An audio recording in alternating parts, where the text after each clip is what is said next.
Essa história é muito interessante. Veja até o final.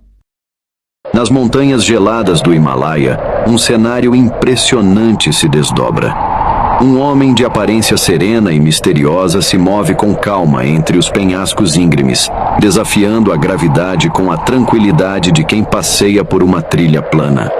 Sem qualquer equipamento de proteção, ele escala as rochas apenas com as mãos e os pés, como se o medo do perigo jamais tivesse lhe tocado a alma. Esse homem é conhecido como Ishaputra, um eremita lendário das montanhas do Himalaia, dedicado à prática do yoga e da meditação em níveis que poucos mortais poderiam compreender. Ao seu lado, um jovem repórter observa a cena, perplexo e assombrado com a maestria de Ishaputra. O jovem, empolgado e talvez um pouco iludido, decide seguir os passos do mestre, mas a diferença de habilidade logo se torna evidente.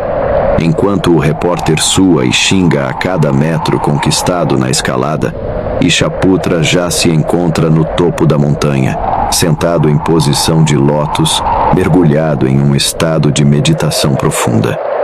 O contraste entre os dois é tão grande que o jovem se sente ainda menor diante da magnitude da cena.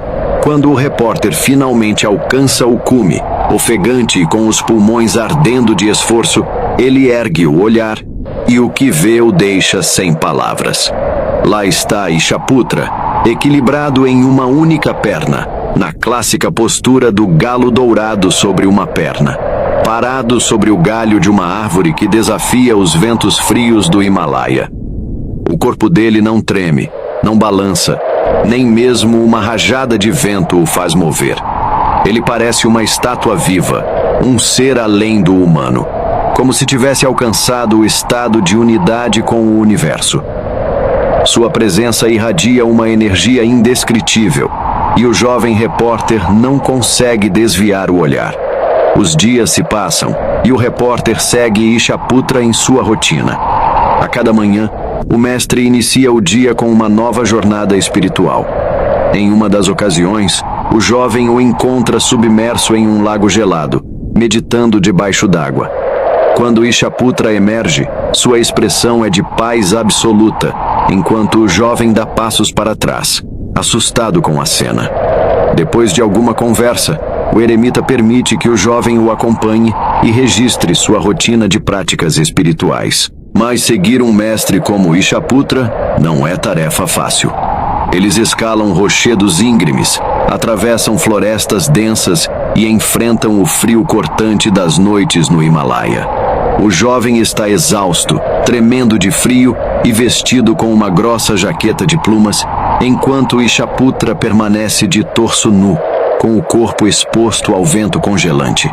À noite, eles fazem uma fogueira em uma caverna, onde o jovem adormece rapidamente, vencido pelo cansaço.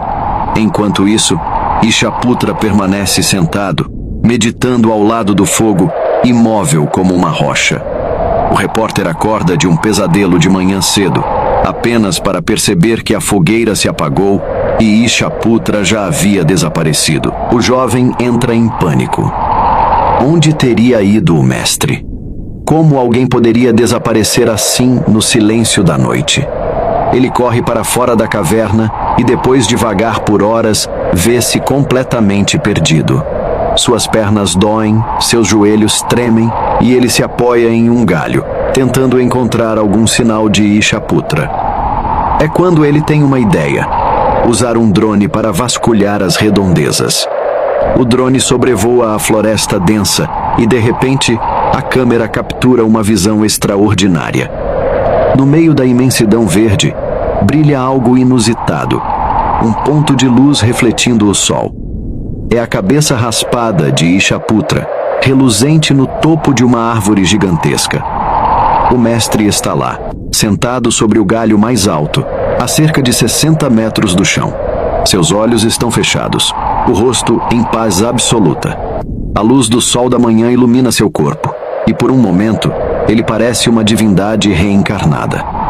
O jovem se pergunta, cheio de admiração: mas como ele subiu até lá? Sem cordas, sem equipamentos, sem vestígios de esforço. Era como se ele simplesmente tivesse voado até o topo da árvore. Quando Ishaputra finalmente desce, ele não se limita a apenas caminhar. Ele realiza movimentos ágeis e elegantes, quase como se estivesse dançando no ar. Passos leves, giros rápidos e, com um salto preciso, ele desaparece entre as árvores. O repórter observa, hipnotizado, e mais uma vez tenta imitá-lo. Se eu puder repetir ao menos um movimento desse, talvez eu consiga absorver um pouco dessa energia divina, ele pensa.